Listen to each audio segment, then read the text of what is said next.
राष्ट्रियताको पहरेदारी जनअधिकारको पक्षमा खबरदारी यो हो न्युज नेपाल टेलिभिजन। नमस्कार, म विरोध कार्की। सुरुमा हेडलाइन्स न्युज। विपक्षी गठबन्धनद्वारा सर्वोच्च अदालतमा रिट निवेदन दर्ता। शेरबहादुर देउवालाई प्रधानमन्त्री नियुक्त गर्न र प्रतिनिधि सभाको पुनर्स्थापनाको माग। कोरोना भाइरसको संक्रमणबाट पछिल्लो 24 घण्टामा थप 185 जनाको मृत्यु। 7425 जनामा कोरोना भाइरसको संक्रमण पुष्टि। शेयर बजारको पछिल्लो समय एकपछि अर्को रेकर्ड कायम। नेपाली शेयर बजारको इतिहासमा एक दिन सबैभन्दा धेरै ठुलो कारोबार। 13 अर्ब रुपियाँभन्दा धेरै शेयर किनबेच। इटलीमा केबुल कार दुर्घटना हुँदा एक बालक सहित 14 जनाको मृत्यु।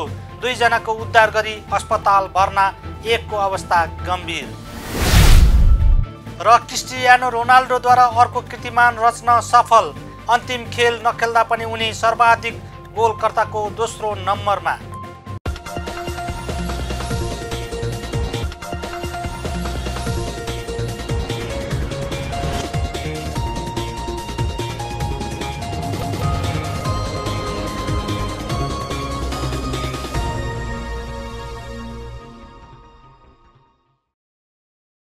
अब न्युज विस्तारमा। सुरु गरौं प्रतिनिधि सभाको पुनर्स्थापनाको माग गर्दै विपक्षी गठबन्धनले सर्वोच्च अदालतमा रिट निवेदन दर्ता गरेको प्रसङ्गबाट। नेपाली कांग्रेसका सभापति शेरबहादुर देउवालाई प्रधानमन्त्री नियुक्त गर्न र प्रतिनिधि सभाको पुनर्स्थापनाको माग गर्दै विपक्षी गठबन्धनले सर्वोच्च अदालतमा रिट निवेदन दर्ता गरेको छ। कांग्रेस सभापति शेरबहादुर देउवालाई प्रधानमन्त्री नियुक्ति र प्रतिनिधि सभा पुनर्स्थापनाको माग गर्दै नेपाली कांग्रेस, नेकपा माओवादी केन्द्र, नेकपा एमालेको माधव नेपाल पक्ष, जनता समाजवादी पार्टीको उपेन्द्र यादव पक्ष र राष्ट्रिय जनमोर्चाका 146 जना सांसदले सर्वोच्च अदालतमा सोमबार रिट निवेदन दर्ता गर्नुभएको हो। विपक्षी गठबन्धनको बहुमत सदस्यले देउवालाई प्रधानमन्त्रीको रूपमा समर्थन गर्दै राष्ट्रपतिलाई हस्ताक्षर बुझाइएको भए पनि राष्ट्रपति विद्यादेवी भण्डारीले प्रधानमन्त्री नियुक्ति नगरी गत शुक्रबार संसद विघटन गरी मध्यावधि निर्वाचनको घोषणा गर्नुभएको थियो।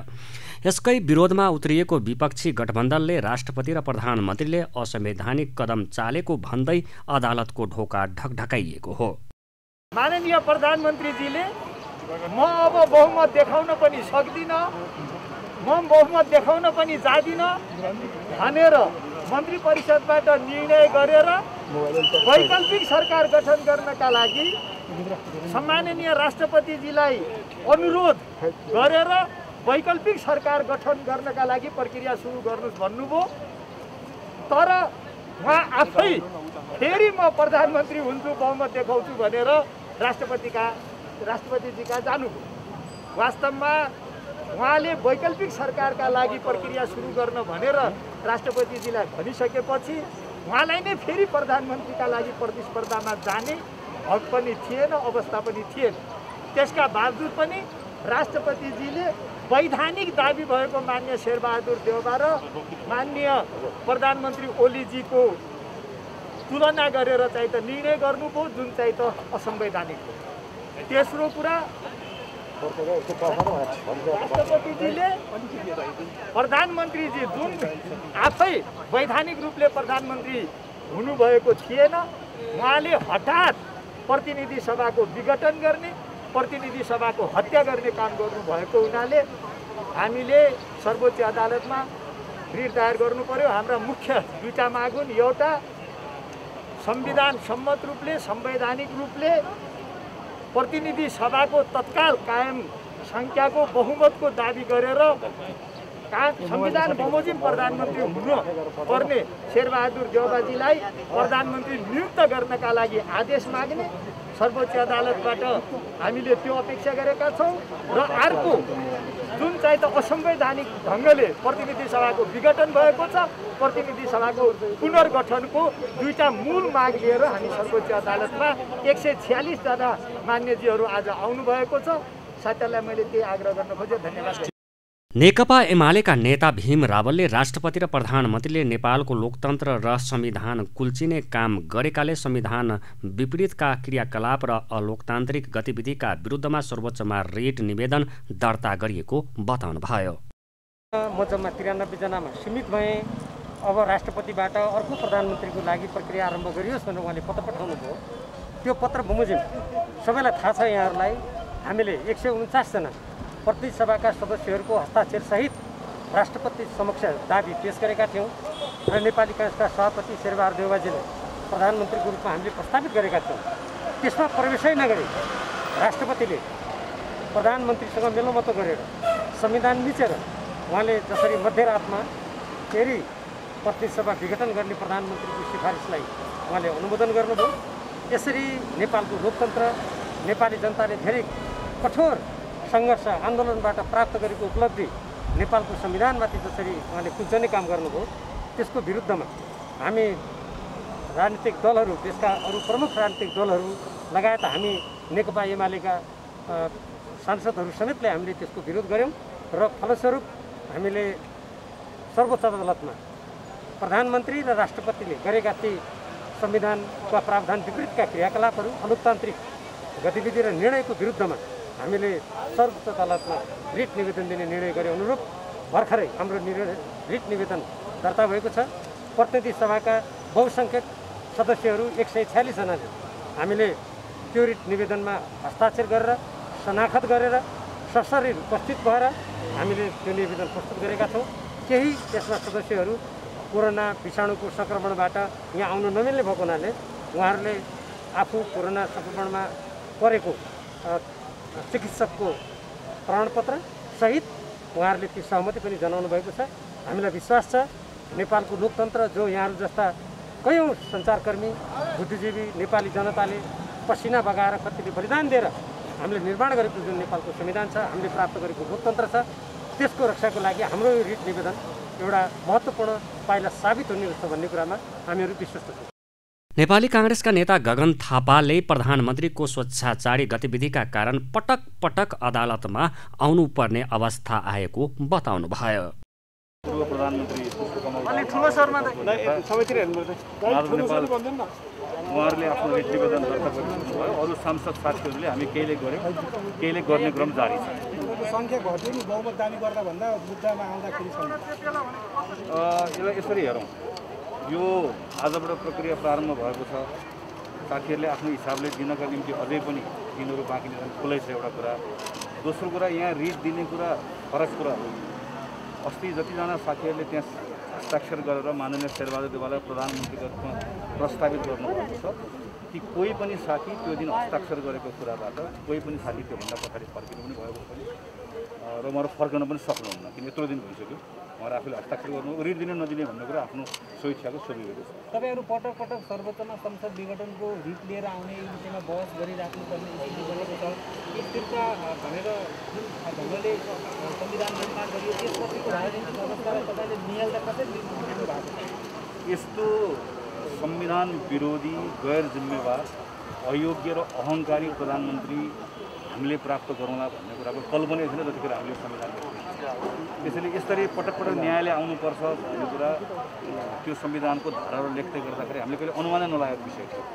तर यस्तो स्वेच्छाचारी कार्यकारी प्रमुख भइसके पछाडि पटक पटक न्यायालय आउनुपर्ने अवस्था भएको चाहिँ दुर्भाग्यपूर्ण हो। यसले हामीलाई कतै पनि आज हामी सम्मानित अदालतमा आएर संसदको पुनर्स्थापनाको लागि पटक पटक आउँदै गर्दा त्यसले हामीलाई हाम्रो आफ्नो कर्तव्य त पुरा गरेका छौँ, तर यसले हामीबाट उत्साहित हुनुपर्ने अवस्था छैन। यो दुर्भाग्यपूर्ण हो कि पटक पटक एउटा अहङ्कारी कार्यकारी प्रमुखको कारणले गर्दा, संविधानको उल्लङ्घन गरेको कारणले गर्दा हामी पटक पटक न्यायालयको ढोकामा। संसदको अङ्कगणितको बारेमा थाहा छ। त्यसैले 76.5 को चरणमा नआइपुग्ने बेलासम्म हामीले चाहेर पनि संसदभित्रबाट वैकल्पिक सरकार दिन सक्ने हामीसँग अवस्था थिएन। हामीले प्रधानमन्त्रीले यो संसदलाई असफल बनाउने र आफ्नो निरन्तरताका निम्ति के गर्न सक्नुहुँदो रहेछ भन्ने कुरा जनता समाजवादी पार्टीको केही साथीहरूको चित्त बुझाउनका निम्ति जारी गरेको अध्यादेशहरूले प्रमाणित गरेको छ। र हामीलाई अहिले के विश्वास छ, मैले भर्खर सोध्नुभयो, हामीले के विश्वास छ भने सम्मानित अदालतले संविधानको धारा र केही महिना अगाडि आफैले गरेको व्याख्याको कारणले गर्दा आज हामीले 146 बहुमत करिब 54% संसदको सदस्यहरूले हामी जिउँदैछौँ, हामीले नै हो संविधानको धारा जसको तपाईँले व्याख्या गर्नुभएको छ त्यसको आधारमा माननीय शेरबहादुर देउवालाई प्रधानमन्त्री बनाउन चाहेको हाम्रो संवैधानिक हक राष्ट्रपतिले त्यसलाई प्रयोग गर्न दिनु भएन भनेर आइसके पछाडि अदालतले दायाँ बायाँ केही पनि गर्न सक्दैन गर्दैन भन्ने कुराको हाम्रो सम्पूर्ण रूपमा विश्वास हो। सम्मानित अदालतप्रति हाम्रो सम्पूर्ण भरोसा यस कारणले गर्दा पनि छ कि केही समय अगाडि अदालत आफैले यसको बारेमा व्याख्या गर्नेछ। त्यसमा टेकेर अबको केही दिनभित्रमा यो संसद पुनर्स्थापित हुन्छ। 54% सांसदले आज हामी आफै यहाँ उभिएर यहाँ उपस्थित भएर हाम्रो आफ्नो संवैधानिक हकको त्यो हामीले अवलम्बन गर्न पाऊँ भनिकन यहाँ यो माग राखेको हुनाले गर्दा योभन्दा दायाँ बायाँ हुने कुराको म त कुनै पनि सम्भावना देख्दिनँ। नेता थापाले अदालतप्रति भरोसा रहेको पनि बताउनुभयो। सर्वोच्च अदालतले यसअघि गरेको व्याख्यामा टेकेर अबको केही दिनभित्रमा संसद पुनर्स्थापना हुनेमा उहाँले विश्वास व्यक्त गर्नुभयो। कोरोना भाइरस कोभिड-19 को संक्रमणबाट पछिल्लो 24 घण्टामा थप 185 जनाको मृत्यु भएको छ। यससँगै सोमबार नेपालमा हालसम्म कोरोनाबाट ज्यान गुमाउनेको संख्या 6531 पुगेको छ। यसैगरी नेपालमा थप 7425 जनामा कोरोना भाइरसको संक्रमण पुष्टि भएको छ। 7220 जनामा PCR तथा 205 जनामा एन्टिजेन परीक्षणबाट उक्त संक्रमण देखिएको हो। गत 24 घण्टामा 7135 जना कोरोना संक्रमित डिस्चार्ज भएका छन्। यसअघि आइतबार 7664 जना कोरोना संक्रमित डिस्चार्ज भएका थिए। गत 24 घण्टामा 19846 PCR तथा 607 एन्टिजेन परीक्षण भएको छ।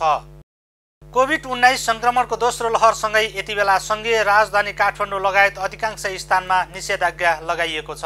यसले सर्वसाधारणको जनजीवन क्रमशः असहज बन्दै गएको छ।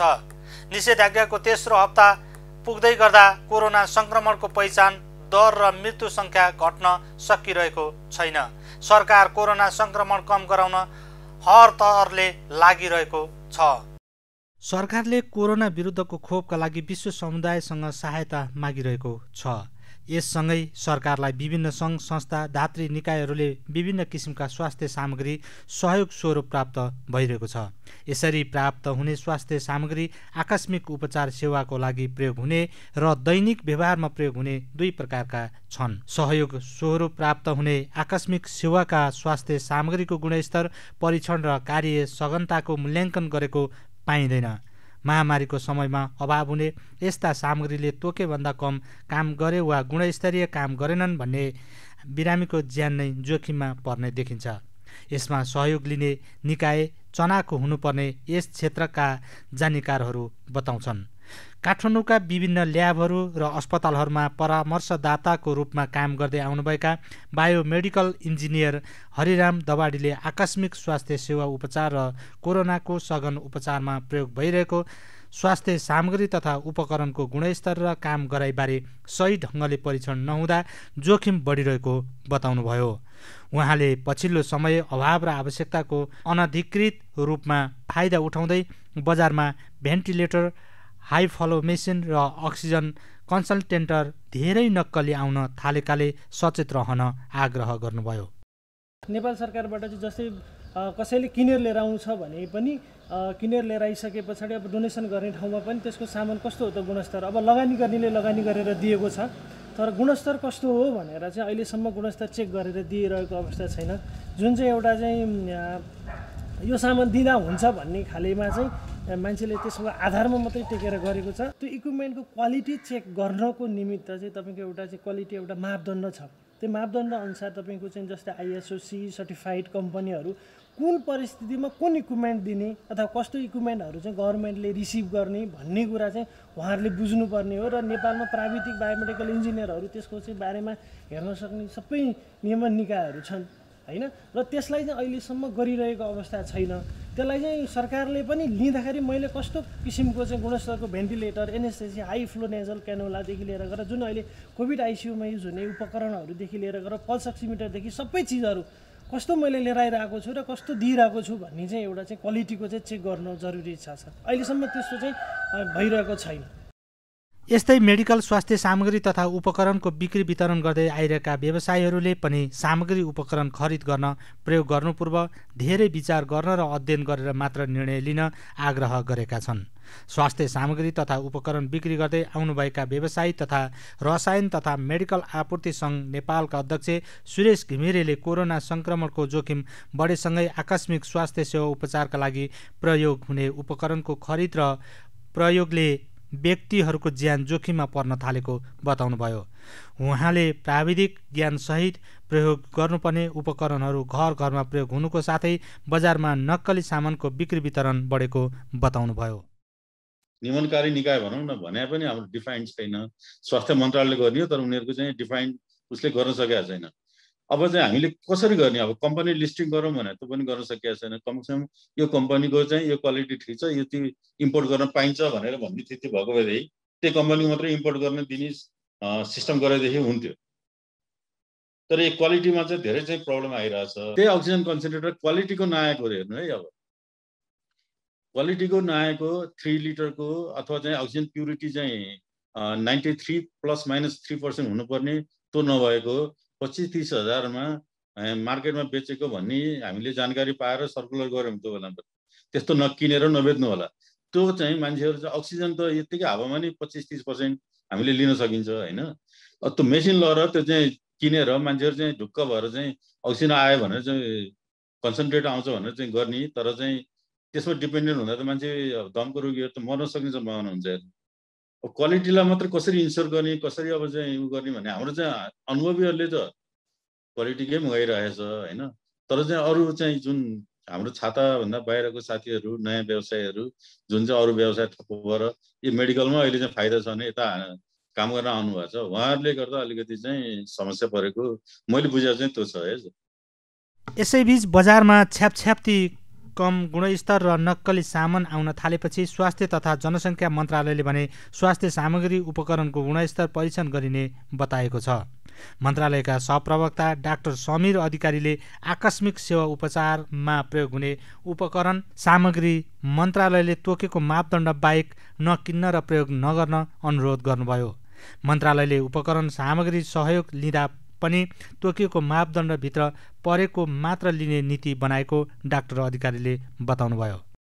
हामी कसैले पनि स्वास्थ्य मन्त्रालयले बनाएको एक द्वार प्रणाली भन्दा फरक तरिकाले नेपालमा सामग्री ल्याउने, त्यही सामग्री हामीले बेच्ने अथवा किन्ने र कुनै निकायलाई हामीले अनुदान दिने कामहरू नगरौँ। त्यसो गर्दाखेरि त्यसले हामीले तोकेका स्पेसिफिकेसन भन्दा फरकका सामग्रीहरू हामी कहाँ अस्पतालसम्म पुग्ने अवस्था हुन सक्छन्।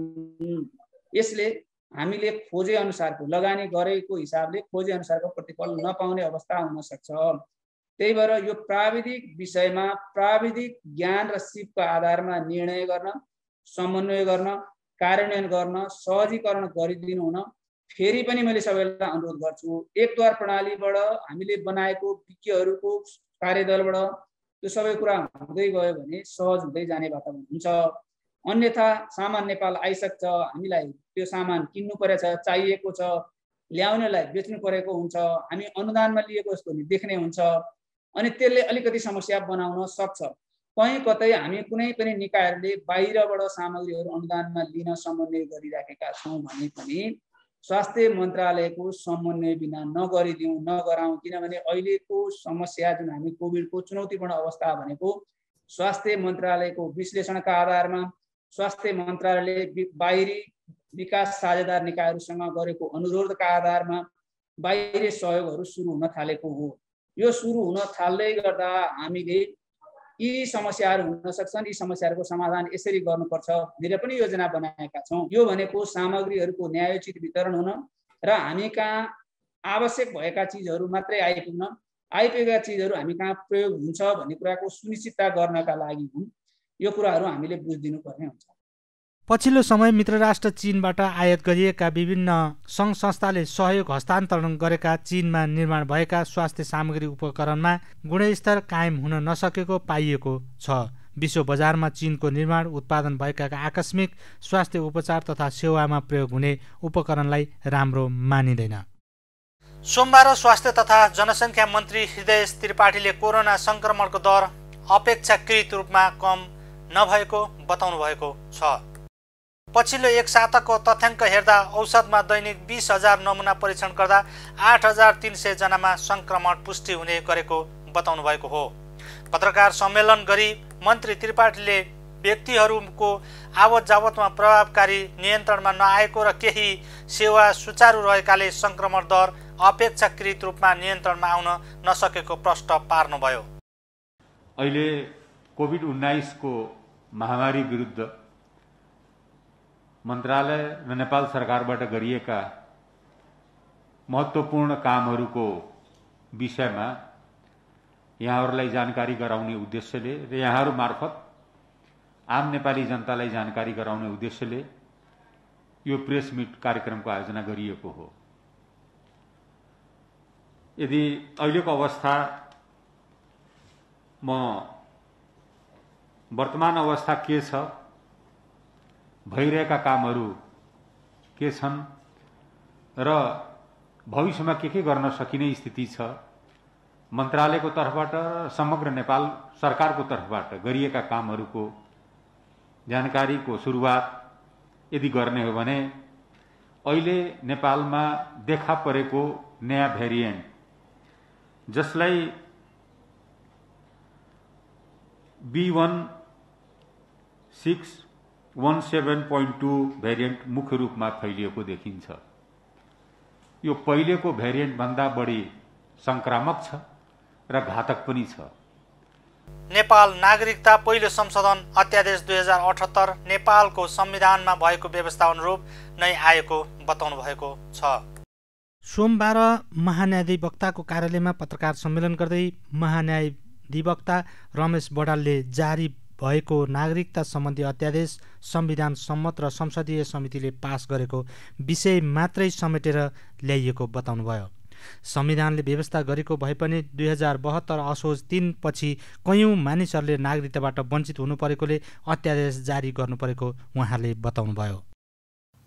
2063 सालमा संविधान जारी भए पछाडि अहिलेको संविधान जारी हुनुको बीचमा जसले जन्मको आधारमा नागरिकता लिए ती व्यक्तिहरूका सन्तानले कस्तो नागरिकता प्राप्त गर्ने भन्ने कुरो मात्रै यसले एड्रेस गर्दैछ। यसमा भएको व्यवस्था त्यो त्यस अन्तर्गत हेर्नुहुन्छ भन्दाखेरि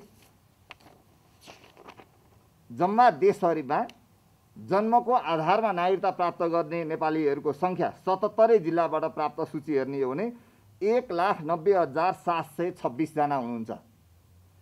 1,90,726 जना। अहिले यसरी जन्मसिद्धको हैसियतमा जसले नागरिकता प्राप्त गर्नुभएको छ, अब जन्मसिद्ध भनेर भन्ने रहेन। पहिलाको संविधानमा जे थियो त्यो त यथावत पाउनुभयो। अब उहाँहरूको सन्तानको विषय अब किन क्लियर गर्नु पर्यो त भन्दाखेरि पहिला चाहिँ जन्मसिद्धका सन्तानहरू, अङ्गीकृतका सन्तानहरू, वंशजका सन्तान, अङ्गीकृतका सन्तानले चाहिँ पाउने स्थिति भयो वंशजको आधारमा। तर जन्मसिद्धको बारेमा एड्रेस गर्नुपर्ने थियो। संविधानले एड्रेस गर्यो तर अध्यादेशमा आएन, के अरे ऐन बनेन। त्यस कारणले गर्दाखेरि यो ल्याउनु पर्ने अवस्था सिर्जना भएको हो। अध्यादेशले देशलाई फिजीकरण गर्ने भन्ने टीका टिप्पणी गरिएको प्रति महान्यायाधिवक्ता बडालले संविधानको धारा 11 मा लेखिएको कुरो अध्यादेशमा जस्ताको त्यस्तै राख्दाखेरि राष्ट्रघात कसरी हुन्छ भनी प्रति प्रश्न समेत गर्नुभयो। संविधानको कार्यान्वयन र सर्वोच्च अदालतको फैसला कार्यान्वयनका लागि अध्यादेश आएका अनावश्यक र नकारात्मक टीका टिप्पणीको भ्रममा नपर्न पनि उहाँले आग्रह गर्नुभयो। यहाँ फिजीकरण हुन सक्छ या यो हुन सक्छ भनेर अनावश्यक नकारात्मक सम्प्रेषण जुन सञ्चार माध्यम मार्फत र सामाजिक सञ्जाल मार्फत प्रचार गरिएको छ यो गलत छ र यसको भ्रममा नपर्नु हुनको लागि म अनुरोध गर्दछु। राज्यले कुनै कालखण्डमा वंशजको आधारमा नागरिकता दिएको छैन। देशमा फर्मेटै जन्मसिद्ध मात्र लेखिएको छ सुरुका दिनमा। त्यसले गर्दाखेरि हामीले एउटा ख्याल गरौँ भने नेपाली नागरिक भइसके पछाडि तिनका सन्तान नेपाली नागरिक हुन्, यति कुरो दिमागमा राखौँ। त्यति दिमागमा राखिसकेपछि अहिले आएका भ्रमहरू सबै अन्त्य हुन्छ। यसले अङ्गीकृत नागरिकताको विषयमा छोएको छैन। वैवाहिक अङ्गीकृतको विषयमा संसदमा नै विवाद भएको हुनाले हामीले यसमा छुन चाहेनौँ र सम्मानित सर्वोच्च अदालतले आदेश दिँदाखेरि वैवाहिक अङ्गीकृतको आधारमा भन्ने विषयमा अदालतले आदेश दिएको छैन। त्यसले जुन विषयमा अदालतको आदेश भएको हो त्यो विषय कार्यान्वयनभित्र रहेर त्यसको सीमितताभित्र रहेर मात्रै यो अध्यादेश जारी गरिएको छ। त्यसले गर्दाखेरि यो संविधानमा भएको व्यवस्थाभन्दा दायाँ बायाँ गएको छैन। महाधिवक्ता बडालले हाल देशभर 1,90,726 जनाले जन्मको आधारमा नागरिकता लिएको भन्दै उनीहरूको सन्तानले नागरिकता पाउने स्पष्ट पार्नुभयो। राष्ट्रपति विद्यादेवी भण्डारीले आइतबार नेपाल नागरिकता पहिलो संशोधन अध्यादेश 2078 जारी गर्नुभएको थियो। अब पालो बिजनेस न्युजको।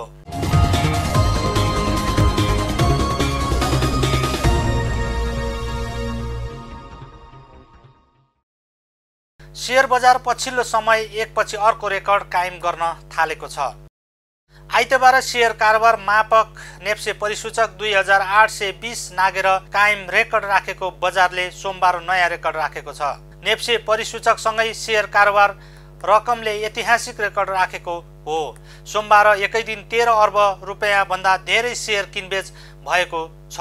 यो नेपाली शेयर बजारको इतिहासमै एकै दिन भएको सबैभन्दा धेरै ठुलो कारोबार हो। उता नेप्से परिसूचक झिनो अङ्कले बढे पनि नयाँ रेकर्ड कायम भएको छ। नेप्से परिसूचक 3.07 अङ्कले बढेर 2823.06 अङ्कमा पुगेर ऐतिहासिक रेकर्ड राखेको छ। अब पालो इन्टरनेसनल न्युजको।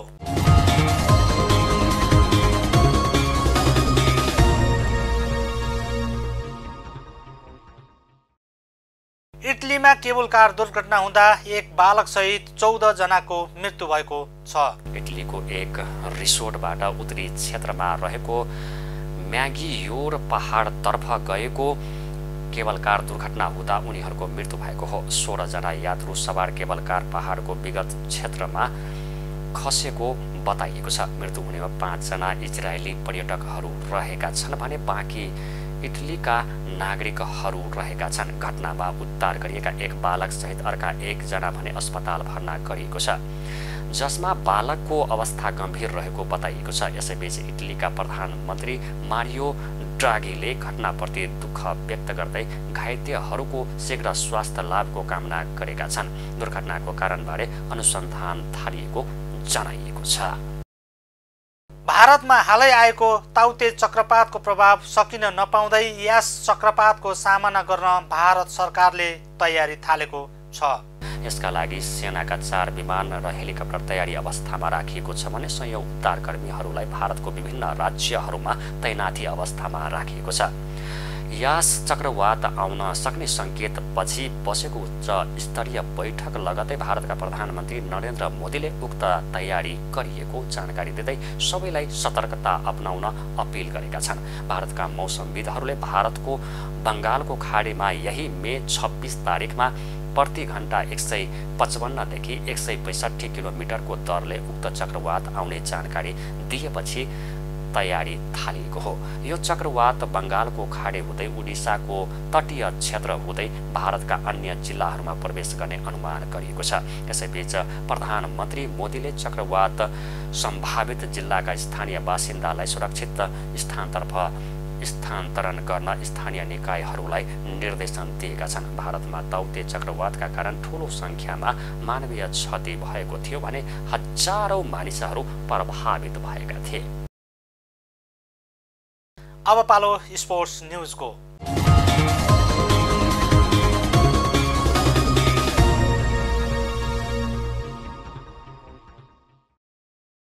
क्रिस्टियानो रोनाल्डोले अर्को कीर्तिमान रचेका छन्। उनी यस सिजन सिरी ए का सर्वाधिक गोलकर्ता बनेका छन्। यस सिजन उनले 29 गोल गरेको छ।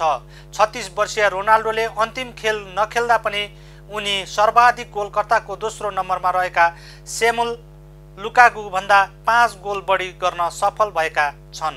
यसैबीच रोनाल्डो सिरी ए ला लिगा र प्रिमियम लिगमा सर्वाधिक गोल गर्ने पहिलो खेलाडी बनेका छन्। पोर्चुगिज कप्तान रोनाल्डोले यसअघि सन् 2007-08 मा इङ्ग्लिस क्लब म्यानचेस्टर युनाइटेडसँग गोल्डन बुट जितेका थिए।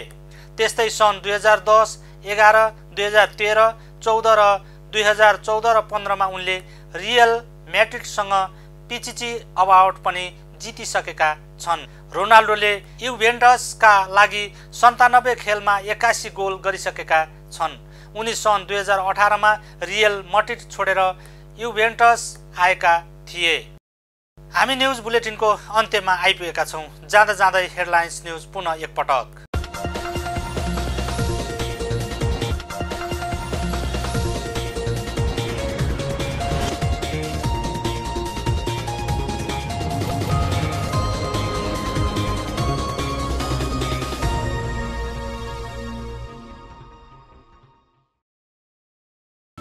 विपक्षी गठबन्धनद्वारा सर्वोच्च अदालतमा रिट निवेदन दर्ता, शेरबहादुर देउवालाई प्रधानमन्त्री नियुक्त गर्न र प्रतिनिधि सभाको पुनर्स्थापनाको माग। कोरोना भाइरसको संक्रमणबाट पछिल्लो 24 घण्टामा थप 185 जनाको मृत्यु, 7425 जनामा कोरोना भाइरसको संक्रमण पुष्टि। शेयर बजारको पछिल्लो समय एकपछि अर्को रेकर्ड कायम। नेपाली शेयर बजारको इतिहासमा एक दिन सबैभन्दा धेरै ठुलो कारोबार, 13 अर्ब रुपियाँभन्दा धेरै शेयर किनबेच। इटलीमा केबुल कार दुर्घटना हुँदा एक बालक सहित 14 जनाको मृत्यु, 2 जनाको उद्धार गरी अस्पताल भर्ना, एकको अवस्था गम्भीर। र क्रिस्टियानो रोनाल्डोद्वारा अर्को कीर्तिमान रच्न सफल, अन्तिम खेल नखेल्दा पनि उनी सर्वाधिक गोलकर्ताको दोस्रो नम्बरमा।